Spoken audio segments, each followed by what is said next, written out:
welcome to a little bit of Wings of Liberty StarCraft 2 here in 2022. Top Korean players playing the game we played 10 years ago, pretty much, or thereabouts. It's gonna be a fun one, expecting to have a good time, and absolutely certain that there's gonna be some memes, some silly moments, and all that kind of stuff, so looking forward to all of that. Sorry for a little bit of low FPS for a few moments, just getting that logo on the screen. Let's introduce some players. In the bottom left-hand corner of the map, our Teal Terran player is Bunny. And yes, he starts with 6 workers. That is something that was in Wings of Liberty. So were these mineral patches, 1,500 minerals per patch. So all the mineral patches mine out at the same time. It doesn't encourage you to take bases as quickly, and you can sit on 2 bases for a lot longer. Bottom right, our red Protoss player from the Kwangdong Freaks now. It is Trap. And, yeah, let's see what these two get up to on Wings of Liberty. Tal'Darim Malta, a wonderful map. No ramp into your natural expansion. Third base. Oh, this is not the version that had rocks on your third base, at least. So there's no rocks to break down or anything along those lines. So that is generally a net positive, at least. That was one of the things that was actually a little bit kind of rough back in the day. Sometimes you couldn't take a third base early. As 2 minutes in, and my friends, we are... Oh, you know what it is as well? This is... Are they Blizzard seconds? I think those are Blizzard seconds even as well. So let me explain this to you. That back in the day, because the game mode was played on faster, you basically had Blizzard seconds, which faster was like the regular game mode.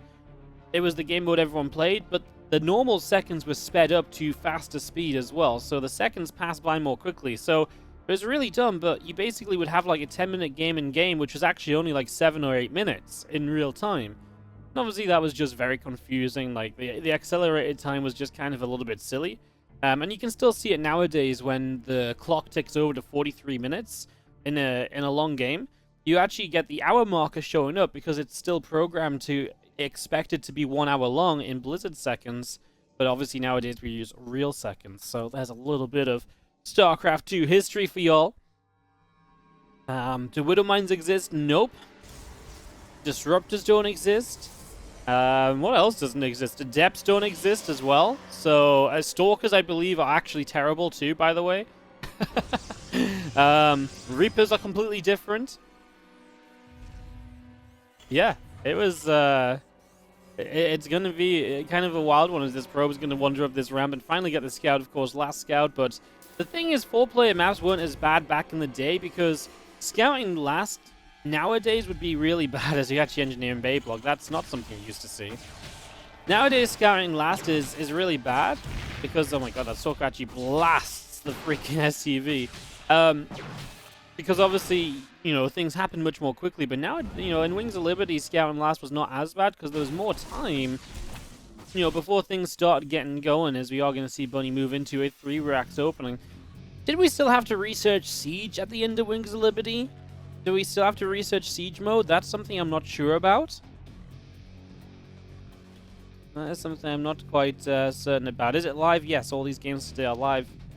As, you know, we explore the map with 4 watchtowers, by the way. Obviously, this is still kind of the issue with this, you know, with 4-player maps. It's like this top half of the map just ain't going to be used for a long time in these spawns. So, you know, we can start talking about 4-player maps, or we can talk more about Wings of Liberty. So let's have a look to see what's going to happen as a couple of Stalkers come walking across the map to see what is going to happen. His sentry is building here from Trap. And yeah, I mean, again, just no adepts early. He's going to get extra gateways up before any sort of tech structure, so that's going to be his starting point.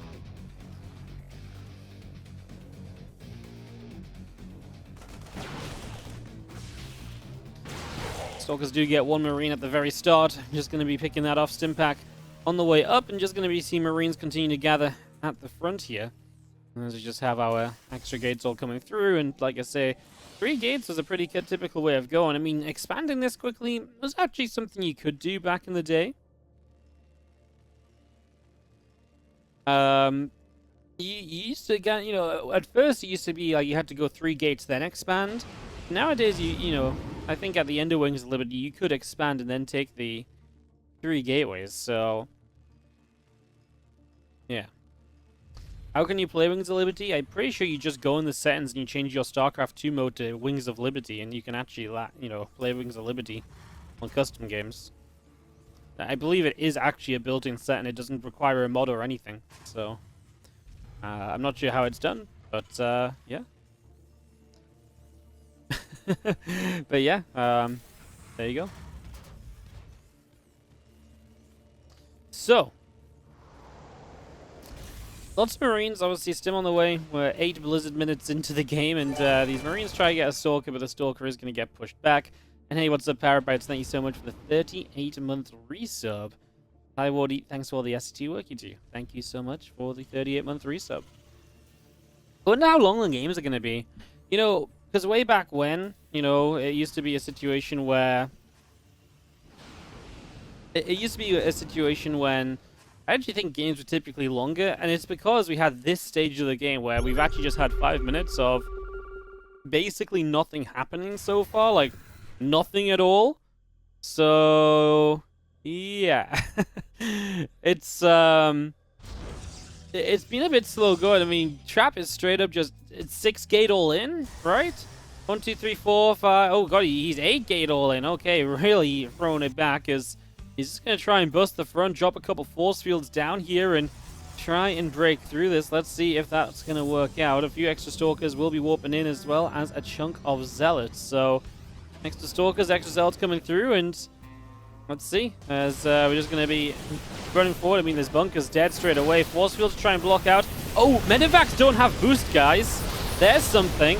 Yeah, Medivacs don't have their boost ability, so Medivacs can't go speedy mode as...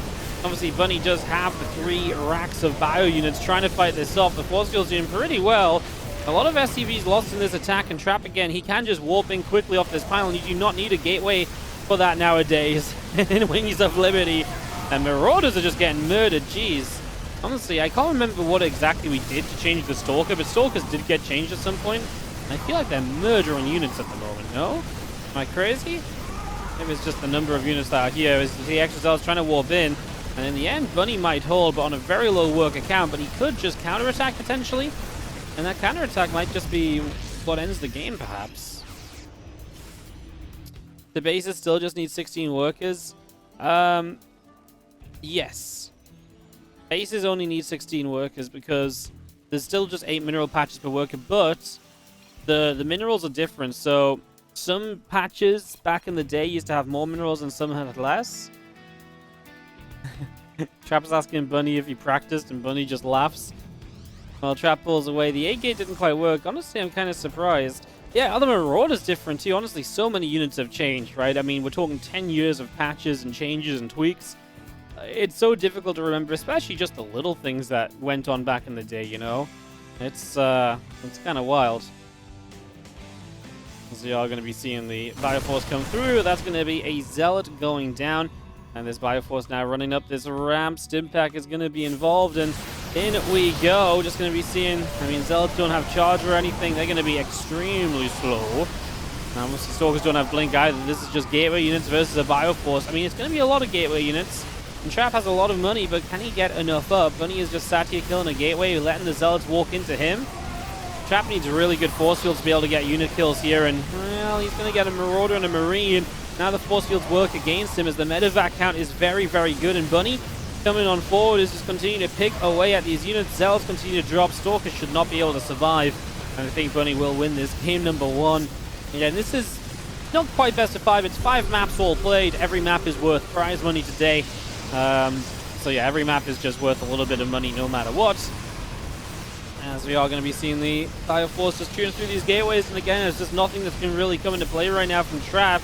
As charge takes 140 seconds to build. I guess that is Blizzard seconds, but still feels like a very long time. As Bunny takes game number 1 off of Trap here. In the bottom left-hand side, not winning the first map, our red Protoss player here is gonna be Trap. On the top right, our blue Terran player from Team NV is Bunny. Alright, chat, what were your favorite things about Wings of Liberty? Or what do you remember? Hit scan fungals? Yes. When you cast a fungal, it lands instantly. It doesn't have a travel animation. It's not a projectile. Boom. Instant fungal connections. I don't know if that was my favorite one. You miss the early game being a thing? I don't, because I think the early game still very much so is a thing. I think, okay, here's what I really think about 6 worker starts, is that I think 6 worker starts were not good. I think 6 worker starts were absolutely horrendous. And we've even had 6 worker start tournaments in the past, and I've always thought boring, slow, just very, very uninteresting. But I don't necessarily think we had to go to 12 workers. Even starting at like 9 or 10 workers might have been nice, just like up the ante a little bit and stuff like that. The thing is, there still is an early game in Legacy of the Void. The problem is it just moves much faster now, so the entire pacing of the game is quicker, which I think overall is a good thing. But I mean, to me, like, the payoff is worth the cost, you know, because the payoff is we get very interesting games from pretty much the start. Whereas nowadays, you know, I keep saying nowadays, in this tournament, we're going to see a lot of games that are like 5 minutes long, and nothing's really going to have happened, you know? There's going to be a lot of setting up, a lot of waiting around, and a lot of just waiting for things to really begin, you know? So, yeah.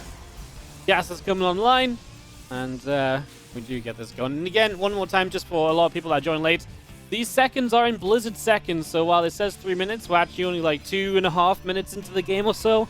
It's a weird thing. I explained it at the start of the first game, but yeah, the clocking game is not fully accurate. So that's something else to keep in mind here. So, yeah. If every map gives $42, shouldn't players aim for a 3T to max money for both players? No, because every map is played anyway, so if you win 5-0, you get 5 times 42 instead of 3 times 42. All maps are played, and that's the cool part about this, is that we're guaranteed to see a whole bunch of games no matter what in this event. Man, being a solo caster back in Wings of Liberty sucked. I'm glad I did start casting in Wings, and I casted obviously a bunch through HOTS and so on, but I really mostly casted during Legacy of the Void. That's when I went full time. When Legacy of the Void came out, more or less, so just a few months before. And I swear down, if I had to cast through early games like this on my own all the time, we would have to have some kind of like game or something and to play in chat. We are 4 minutes deep, and we're taking our first expansion of the game. Now, admittedly, Bunny is building, what, like a 1 base all in? But it is just very slow going. And I do really not regret not having to cast more during the Wings of Liberty days. At least solo casting. There was definitely a lot more room for early game banter and discussion and, you know, just getting things, getting everyone happy and stuff like that. How about count to 100 in chat before we cast the game? Yeah? Well, that could work. We count to 100 and then it's like, go! And it's like, wait, what? We're not ready to go still? The Terran player's only just taken their expansion? I mean, this is committed aggression from Bunny. The 1-1-1 was actually a very powerful build for a long time, and it feels like this is it, although I believe I don't think it was with the Tech Lab on the barracks. This is just going to be Cloak Banshees again. Tech Lab is on the factory. I believe we do need to get Siege mode. Of course, Cyclones aren't a thing, so Tech Lab factory pretty much only means a Siege tank. There's nothing else it can really be. So we will see. Looking at an Adept poking early is fun. Well, it's not super entertaining, but the thing is, an Adept poking early happens at 2 to 3 minutes, right? We are 6 minutes in, and we finally have a unit coming across the map, and that's going to be a Stalker and maybe a few sentries as well, but yeah, it was, yeah, like I said, there's just a lot of differences, you know? And there's a Siege tank starting. Bunny, don't forget Siege mode, though, buddy. Siege mode did exist until HOTS, right? I can't remember if there's a Wings of Liberty patch that removed Siege mode. I'm just... It's so difficult to remember what exactly happened when. Perhaps going to open Robo, which back in the day was pretty common. Get a Robo out early. Of course, War Prisms nowhere near as good in Wings of Liberty than they were back then, because... as they were back then. As they are now, I keep doing this the wrong way around. Because War Prisms can't pick up at range. War Prisms have to be right on top of a unit to pick them up, so there's not all that micro potential there used to be. as this Banshee shows up, and that's going to be a probe going down. And at the same time, Trap is already busting down the front, and Bunny, he can't siege this tank, guys, because he doesn't have siege mode. As Marauders, though, are pretty good, apparently. That's what they said in the first game. And the Banshee comes back along. There's no detection here, so the Banshee will be a point of defense. High energy sentry's being taken down, and Trap, at least he has that robo up. He can now invest into an observer. Oh, that was actually the second Banshee. I apologize. The first one did come across the map and was able to find some kills. So 7 probes have gone down. Not bad at all, as this Banshee in the middle of the map from Bunny is just going to sit on the watchtower for a little bit. Obviously can't hold the watchtower. But, yeah, I mean, Bunny's getting ready to pull the boys. And the SCVs, the Marines, tanks, and the Starport Banshees are all marching. Combat shields on those Marines, I believe. No, we actually lost combat shields, or we cancelled combat shields, so didn't get combat shields going. Am I crazy? Guys, he doesn't have siege mode. I don't think Bunny realizes he doesn't have siege mode, or does he know it's not one siege mode? Yeah, surely you want siege mode. These tanks can't actually siege. They are incapable of sieging right now. Bunny, think back 10 years, buddy. Think about all these times you've pushed without siege mode way back when. As we go pushing up, there's a ramp. The force field available as the Banshees, though, are putting in a lot of damage. This was a very scary push way back in the day, and it is very much so one now. Is even the tank's not sieging, I think, is going to be scary here. Only just pulling them back. Banshee's starting to go down. Just so much damage output available on this Terran army. However, it looks as though... Okay, Banshee gets back cloaking up. And the tank going to run away. 15 SCVs to 17 probes. Still one base from the Terran player. As we will just get some more units coming out, and, well, this Immortal is out on its own, and I think that's probably Sieger. I think this says Sieger. Yeah, I think something about siege mode, I think. Sieger tank? I think it says Sieger tank. Yeah, so siege mode is not free. Yeah. And Trap says, but still so strong. Well, yeah, it was pretty good considering siege mode wasn't researched. As Trap is still typing while he takes this engagement, Banshee, Marines, and tank continue to fight. We're going to chase down this Immortal as well. And, yeah, this is going to be a... it's going to be kind of still back and forth, but I think Bunny dies eventually, right? But there's enough probes now to keep on cranking out units. I don't think that Bunny can make this happen any longer. Maybe should have gone back to get siege mode. Oh dear, guys, we're gonna have a fun little day, aren't we?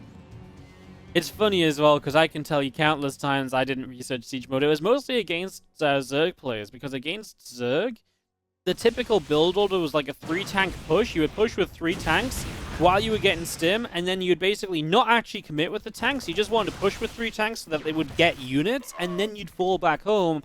Because if you didn't force them to build units, you'd be in a lot of trouble, so... Yeah, that's kind of funny. We are just going to come up and chase up this ramp. I mean, Stalker's immediately in some trouble. A tank going down. There's units on the other side as well, and I think Trap has got enough to take out this army for game number 2. GG, says Bunny, and Trap will take a 2. Sorry, will not take a 2-0 lead, but we'll tie this 1-1. All right, let's go to an absolutely classic map here from the Wings of Liberty era, which is going to be Daybreak. In the top right-hand side is going to be the red Protoss player, Trap, from the Kwangdong Freaks.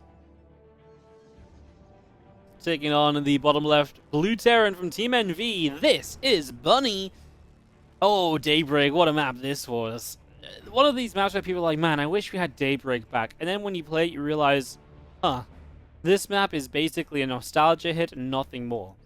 For its time, it was a very good map, and it's because it was one of the first maps where you could very comfortably get to 3 bases. A 4th base in the center oftentimes, which was very defendable. And sometimes you could stretch out a 5 base and really start splitting the map. Now, in this day and age, 6 bases per player is a rush map. It's a cheesy map. It's an aggressive map, right? You know, it's like a Curious Minds. In fact, it's worse than a Curious Minds. No, Curious Minds has... What does Curious Minds have? 1, 2, 3, 4, 5, 6? No, Curious Minds is 6 as well, right? So it's like Curious Minds. But this was like the god of macro maps back in the day. Because it just allowed players to get into that macro situation a lot more frequently than other maps would. So, and that was basically due to the base layout. When this map returned in the Dream Pool, it saw some cool games. It saw some cool, maps and stuff. I think Was it Nurture Neeb, I think, played on this map and had a really sick game where Neeb had ridiculous storms on Broodlords, cleaned up the army and was able to win the game. I think it was Nurture Neeb, but there's some really cool games when this map came back around. But I think for the most part, it was very obvious that it had become outdated because, again, just not enough bases. The distance to the third base is actually kind of high. You know, it actually, nowadays, this is not a very easily defendable 3-base setup as it, used to be. Times just changed so much, which is just, I mean, it's really fun to have the nostalgia hit of looking back and be like, oh my god, what? Oh my goodness, oh yeah, you could do this and that, right? So, yeah. Great map for the time. And to me, this is one of the perfect examples of why when people nowadays are like, just bring back old maps, remember Daybreak? I'm like, oh god. I know a lot of people say bring back old maps and they mean like from the last map pool, a couple map pools ago. But some people genuinely think if we played Legacy of the Void on Daybreak, it would be the best shit out there. And I think I can pretty safely say that is just not true. That is something that I'm very, very stuck on my opinion of, so... yeah. Yeah, obviously going to be fun to see here is Trap just scouting in. It was a CC first from Bunny. This is a very typical Wings of Liberty build. CC first into 2 racks. The numbers just work out nicely. You're going to take your gases very late here, as you can start marine production now. And yeah, this is just something that used to be a thing back in the day. Trap actually gets a Nexus quickly too.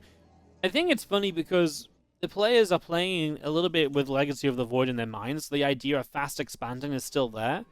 I know Bunny went for the 1-base all in that last game, but I don't think people expanded like this way back when, People used to have ways to punish expands like this a whole bunch more on either side. And while it happened, it didn't happen with what I would say is almost the frequency it's already happening with in this series. So that's kind of cool.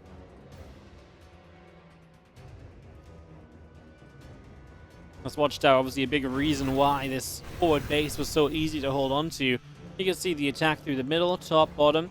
And it's that, it is only 3 pathways, right? It's very, direct as a map. And I think the cool thing about Daybreak is it did really set the precedent for future maps. It really said, hey, look, maps can kind of play like this, maps can kind of be like that.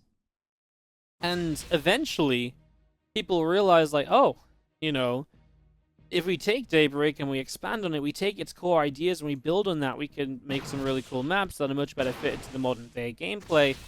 I think that's really cool, and that's why Daybreak, I think, is absolutely an iconic map for StarCraft 2. Kind of like Ohana, and I guess Overgrowth, even Overgrowth was kind of actually a bad map. That was, I think, misled in how much people loved it. Anyways, 3 racks coming up here. So Bunny's still staying very kind of bio-heavy. Obviously, has experienced the... he's experienced the moment where he forgot to build siege mode. He's had enough of that. Factories can build for a starport and then fly on out, and I think that might be what he sticks to right now. Again, no Widow Mines or anything, so if you do want factory support to your Bioforce, it is quite literally siege tanks or bust. Like, it wasn't really a thing, right? Did we play Biotank back in the day in TVP? I'm trying to think. I think it was mostly just Bio Medevac. You had some Ghosts, which obviously worked very differently back then as well. Oh, Double Forge. This was something you did a lot in PvT back in the day. This chap goes to 3 bases, Double Forge now. You had Double Forge, you end up on Colossi. It's very greedy, and it's something that SCV pulls were very good against. It was why SCV pulls were a whole thing in the meta, because you would SCV pull to punish this greed of the Protoss player. Of course, nowadays you're looking at like 8-minute Double Forge. That's not even crazy, right? Usually you have +1, +2s on the way by now. You get a second Forge anyway. And again, it really emphasizes just how much the game has sped up since that 6-worker start has been removed.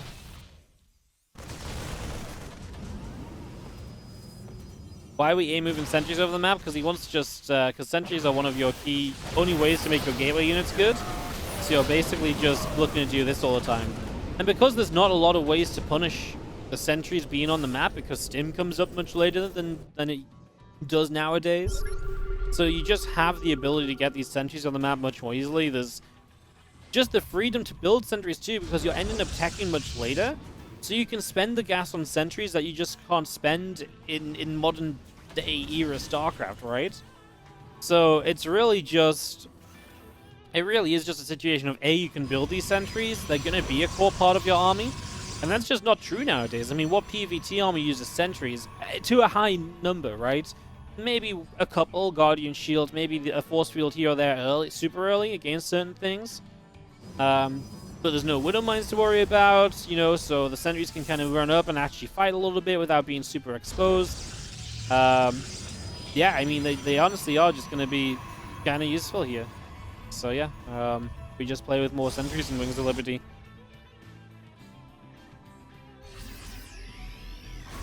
Medevacs don't have their boosts as well, so force fields are more effective because you can't actually boost forward to save units from a force field. You'd have to slow fly the medevac forward, just lift those units up, so that's just a piece of micro that doesn't really exist in Wings of Liberty, so force fields are just straight up better because of that as well. Yeah, here we go. This is the medevac job. Boom, feedbacks. And, well, High Templar aren't going to be killed off, actually. Didn't become an Archon or anything. I believe that was still something they could do back in Wings of Liberty. So the drop gets in, and we'll start to do some decent damage. Storm is on the way up from Trap, as that cannon will go down. Of course, no shield batteries either, remember. As we do have this Gateway Force trying to clean up the drop. Can we get the medevacs? No. We're trying to stim in on the bottom side. As Trap says, GMA. Not sure what GMA means, actually. I was just gonna see. I'm sure Crank might translate a little bit for us and tell us what they are discussing. Just gonna be seeing. Otherwise, though, a few zealots warping in on the counterattack. Oh, Trap says no auto warp gate. So yeah, when your gateway is finished, you actually have to morph them into warp gates. Nowadays, that just automatically happens, right? But there was a time back in the day when you would have like 7 gateways just sat there because they forgot to morph them into warp gates in the late game, and they'd just be sat there doing nothing at all. So yeah, I mean, like right now these 2 gateways are just not being used, and Trap has to come back and actually manually morph them into warp gates. So there's another little something, another little throwback. God, there's so much that changed over time, huh? That's really kind of funny. He's got 2 medevacs into the back of the main, where they will begin to unload, and first Storm comes down. Storm, actually something that hasn't really changed much over the years, huh? I don't think Storm's really been changed at all. They used to, in early Wings of Liberty, be Caridian Amulet, which was an upgrade that both gave the High Templar Storm when they warped in. But yeah, I mean, this right here, so these force fields, usually I think Bunny would have had a medevac boost. You can see the instant he sent his medevacs forward to boost and then try and lift up what he can. But without the boost, there's no way he's going to get there in time to actually be able to do that. Oh my god, there's Mobius Reactor as well, by the way. That's going to give the Star Energy of Ghost a little boost too. So, wow, there's a freaking upgrade and a half. Something you don't see every day, as we do have the Bioforce trying to fight here and just staying back away from the High Templar. Doesn't want to get close to the Storms. There's some snipes coming down as well, so just getting into that a little bit. And I think this army's going to get overrun right now, as there seems to just be enough bio to get this done. Although Zealots are coming from the bottom side from the Prism. Oh my goodness, there's not enough bio. I didn't see those Zealots, didn't see that Warp Prism. I was about to say he needs some Warpins, really, and he got them as the slow lift escape away. Of course, it's funny because without medevac boost and stuff, without all the harassing options early game, it does open up a lot of options for the Protoss. Like, they don't need Blink/Phoenix right away. That's something you have to have nowadays to deal with drops or Liberators or Mine drops, right?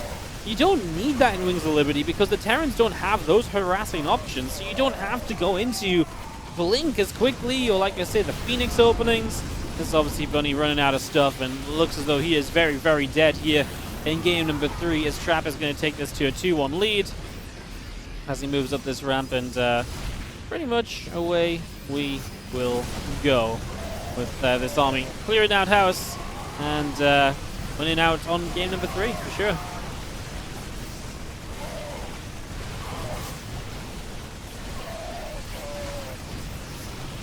Bunny just gonna say something before we continue through. There we go, Trap is going to get the W, and he is going to take that victory through in a 2-1 lead now in this 5-game series. Okay, let's jump in. So this is Akelon Flats. Like I said, to me, I don't even remember this map being Wings of Liberty. It's not one I would say is like a big old Wings of Liberty map, but in the bottom right, our blue Terran player from Team NV is Bunny. And the top left, our red Protoss is Trap. And it does mean Metropolis will be map 5. Again, we play all 5 maps regardless of score. So 5 maps all played here today in each of our series. Just let you guys keep that in mind. You thought this was a HOTS map? Akelon Wastes was a HOTS map. So that's what I'm saying. Akelon Wastes actually had rocks here. I believe these rocks didn't exist. The watchtowers didn't exist. I think there's a little bit something different. And that was the map that Mana and Firecake played the longest game of StarCraft 2, professional StarCraft 2 ever on, right? Broadcasted. The infamous Mana Firecake series was on Akelon Wastes, but this was a Wings of Liberty version. As, yeah, so basically, Wastes was like an updated version of Flats that kind of helped basically make the game, you know, which kind of just changed things as maps evolved, basically, so. Kind of funny, right? I mean, again, just everything about this is such a throwback so far. How entertaining.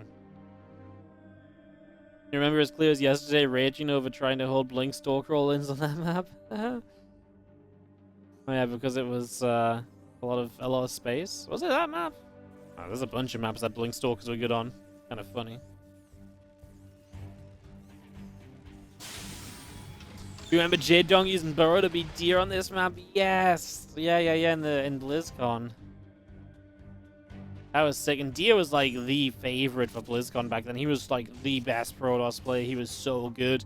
And J-Dong wasn't like widely regarded as being like the top of the top. Obviously, he was very good at that point, but I don't think anyone considered him as like, oh my god, like J-Dong is like the favorite, right? And he beat Deer, and it was wild. I do remember that one. Yeah, that's a great moment. Oh, StarCraft history, guys. Hope you guys are enjoying your history lessons so far.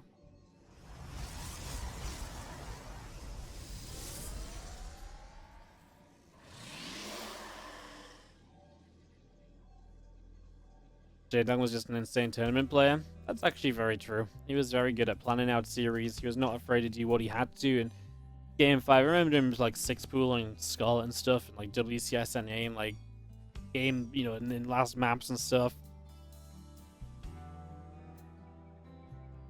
3 racks again here from Bunny, so he just likes going into the bio army. And Chap's gonna get a sentry out alongside his initial stalker, and we do just have an expansion from each once again.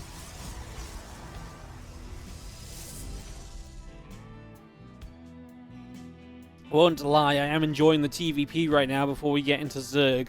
And then we can discuss Queens, and that's going to be probably our topic for the next 2 hours after this series wraps up, so. Yeah, that'll be, I'm sure that's going to be entertaining.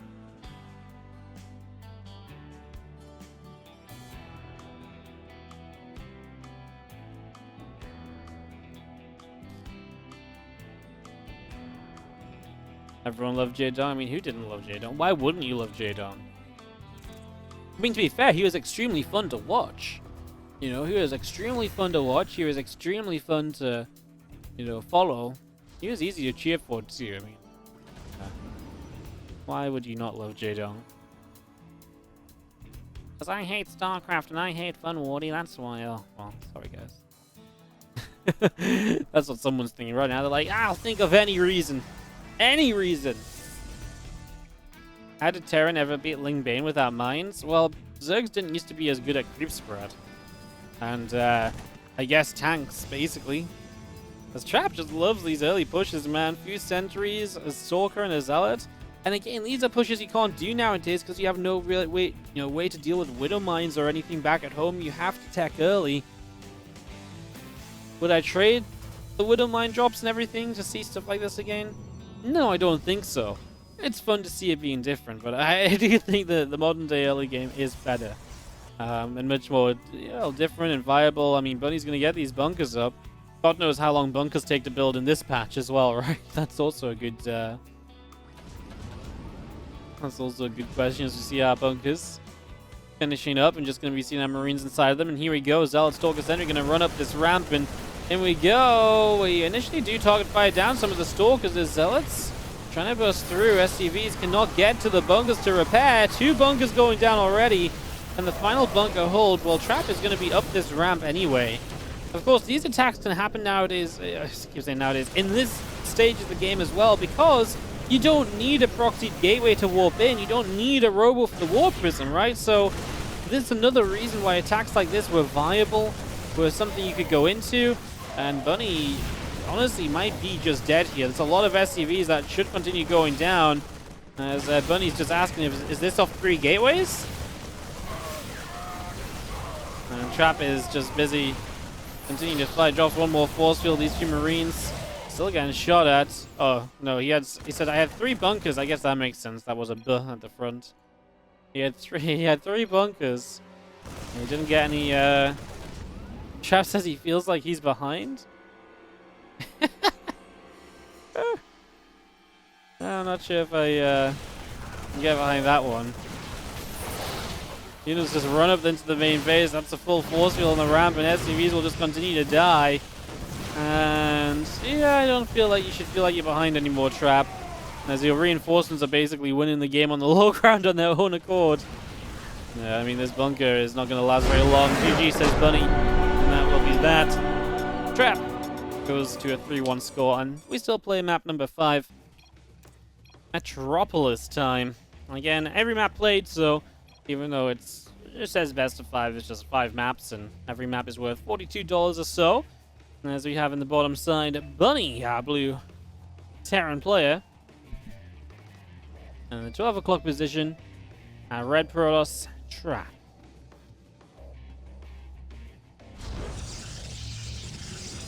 Bunny saying he's never played this map, neither is Trap. Huh. That's interesting. When did Trap and Bunny start playing SC2?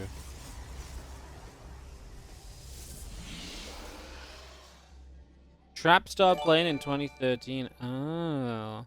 Oh no, he played his first official StarCraft 2 match during the 2011-2012 hybrid, Pro League hybrid season. Ah, okay. So actually, yeah, these guys didn't really play back when this was a map. Wow. That's crazy. So they've played the other maps, I assume, because, you know, Akelon Waste was in Hearts, so it's very similar to Akelon Flats. The others are kind of, you know, classics they've probably played on at some point. They've come back around, but this one, apparently this one's just not been... This one's just not a map that they've played on. That's crazy, because again, it was right here. The mothership flanked in from this right-hand side. We dropped the Vortex, and boom, the battle cruisers went in, and MVP versus Squirtle became a much more epic and timeless series than what it was about to be.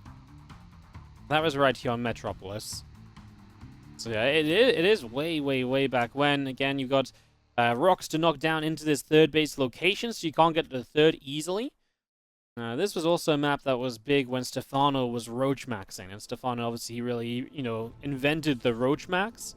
And I remember this map specifically because it would just be always Stefano would have like 200 supply of roaches down here killed in this base, and the Prospero would be like, how am I ever meant to hold this? How am I ever meant to stop that? And obviously it took a long while for them to figure out how to stop that. Definitely, when you think back, it's wild just how much of an effect Stefano had on StarCraft 2 as a whole, right? Like, not just was he dominant and he won a bunch of events, but he changed how people played the game. He invented... It wasn't just one style either. He invented so many different ways of playing StarCraft 2. You know, he didn't just invent the Roach Max in ZVP, he invented double upgrade, you know, Lingbane Ultra in ZVT, for example. Like, he just really revolutionized the meta across so many matchups. And it's easy to forget nowadays when Cyril won, like, every event for an entire year and stuff, but... I mean, obviously, as time goes on, it's very hard to revolutionize as much as people did back then, but it's crazy to think of the changes that players like Stefano brought to the game. And just talking about it because, again, it happened on maps just like this one.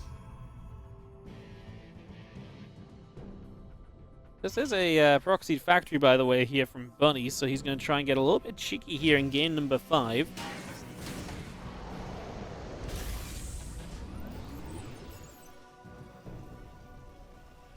Fill the bunker up. The Stalker's going to move around the middle, and it's looking around to see what's up. I don't believe it's going to end up rallying towards the proxied factory, though, so looks like that will get online.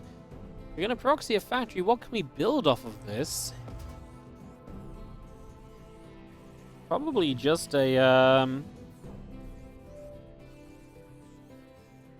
mean, you can either tech lab and start proxying tanks, so you can, I guess, build Hellions and just run Hellions into the mineral line. It looks like though that's going to be the plan here, so we're just going to try and run Hellions into the mineral line, and that's going to be the game plan. So, see what happens is we do have the Stalker just patrolling out the front as the first SCV gets force fielded. Second sentry force field will be very important here, but you can still just kill the natural mineral line as well. And that's Bunny. Oh, okay, yeah, he does have a depot on the way, so a little bit of a supply block he has to get himself out of. He does begin to work his way out of that, though, and the Hellion production continues, and time is ticking until this becomes potentially really, really bad. Stalker still patrolling. This is going to be seen how Stalker does go down, so that's actually a nice little catch there from Bunny, able to get rid of it, and it's just waiting on these Hellions to get all stacked up. I guess we're just going to go with 3 as it's an Immortal Sentry push out of trap. Second Immortal on the way. His mineral line is going to be barren of defense, though, so this is going to be a huge push in with these Hellions. It's likely to do a lot of damage, potentially even end this upcoming game. A lot of possibility right now as we have the sentries and the Immortal again, just out in the middle of the map. Everything's just out in the wrong place at the moment. Even more units have just moved out as well, so away they go. And the Hellions are going to run straight on in, and yep, they're just going to hit this natural mineral line. There's not an easy way to, defend this. There's no super batteries or anything, so Hellions will just continue to do damage. These probes will not get healed. Burke is killed already at 11, but will we be able to defend the Sentry Immortal push across the map? You're killing pretty much every single probe here as the Stalkers will... I kind of missed the block. Bunny is massing bunkers back at home. Hellions are still roasting probes. We're at 19, 21 kills. Now the Stalkers get the body block, and the Hellions will be forced to just fight over here instead. Last few probes will be dropping. Not bad at all. Here comes the attempt to bust through. First bunker has gone down. SCV's derping a little bit as they figure out how to repair something which is no longer there. Stalker, Sentry, Immortal still gathered up here and just sitting out the front. The Marine's going to pop out. The Marauders will jump back into the bunkers, and that's to protect them from the Immortals so they can dish out that damage throughout this without too many issues. Working out for the moment as it looks like Bunny is in a good enough position. He's going to build another Hellion in the base, although he's actually supply blocked, so needs to deal with that a little bit before he can actually make use of that factory, and by then the factory might just be too low to do too much.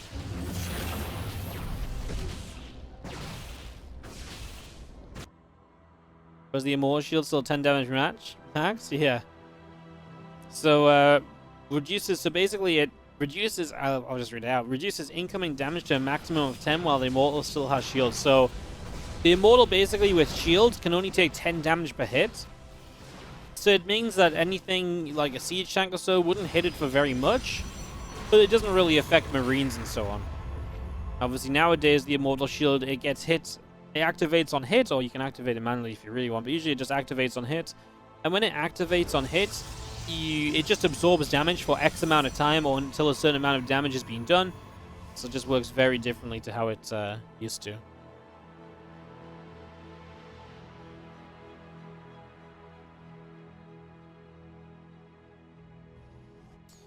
Well, a few Stalkers just hang out over on that left side from Trap here, and we do have the Colossus continuing to build. The Viking, Marine, and Marauder all continuing up here as well. And yeah, Bunny's going to load up a couple medevacks and just slowly go across the map, guys. Slowly go across the map. Oh my goodness. Obviously, usually you would have boosted across half the map by now, but yep, that's not a thing here in Wings of Liberty. Not at all. Was Force Field ever patched? I don't think force field was directly patched. Does the time on the force field change? What's the force field last one nowadays? I don't even know. You can activate it manually? I think you can activate it manually. For example, if someone like pings your immortal and you don't have it on auto activate on hit, then maybe you could activate it during a fight instead of that auto hit. But maybe that's not a thing anymore. Maybe that was actually with the older version of the immortal, now that I think about it, because I feel like we would have seen someone use that more. Nothing is being changed with the force field. So yeah, force fields haven't really been changed. Obviously, things that, change the force field outside of the force field have changed. Ravages were introduced, for example. You can't manually activate now. Yeah, that was the immortals before the ones we have now. You could manually activate, right? That was there was definitely a point at which you could manually activate the shield on an immortal or the barrier, whatever it was, and that was kind of some cool micro that, yeah, I guess doesn't exist now. Otherwise, we would see it at least a little bit more, right? Alright, well, pushing forward, Bunny. Obviously, no tanks or anything. It did just used to be Bio Viking or Bio Ghost. We didn't build tanks or anything like that, so we're just going to be seeing the force around the low ground, and it's just going to come through. Obviously, denying a third base from coming online as he takes his own third base, gets a Ghost Academy going. I don't know if you can afford the Ghost Academy right now. It's an interesting question. Usually, you would just go because it's... oh my god, you have to research hallucination! No way! I was like, what is that ability? That's a hallucination. Wow. What patch is this on? It's literally live Wings of Liberty. You can set StarCraft 2 to Wings of Liberty mode, and this is what you would play. So it's basically the last Wings of Liberty patch we ever had. Oh, Bunny's going to run into the natural with a few units. He's going to grab the immortal there pretty much immediately. The two Colossi are there as well. They've been held back. The Vikings, though, can maybe go left. I mean, Blink's not ready yet. The Vikings could maybe go left and flank the Colossi. I mean, Blink's now done, so maybe that wouldn't be as much of an issue as we are going to blink forward. We get a medevac. Again, those medevacs can't boost out to safety at all here, as Bunny's going to turn and fight 1-1 against 0-0 on the upgrades. And these Vikings are going to get rid of the Colossi, and despite the force field, Bunny's just going to stand here and actually take the fight pretty nicely, although only a single Viking left, and the Colossus still remains alive. We're going to dive forward for the Colossus. We will kill it off, and now I believe everything else should just fall here. The Immortal goes down so much faster once the shields have dissipated, and that just means that now Bunny is going to push through and is going to win out this game number 5, so a little bit more cash for Bunny today in this series. GG, says Trap. Bunny is going to take game 5 of this 5-game series. The final score will be Trap 3, Bunny 2. And that is our PvT back in Wings of Liberty days. You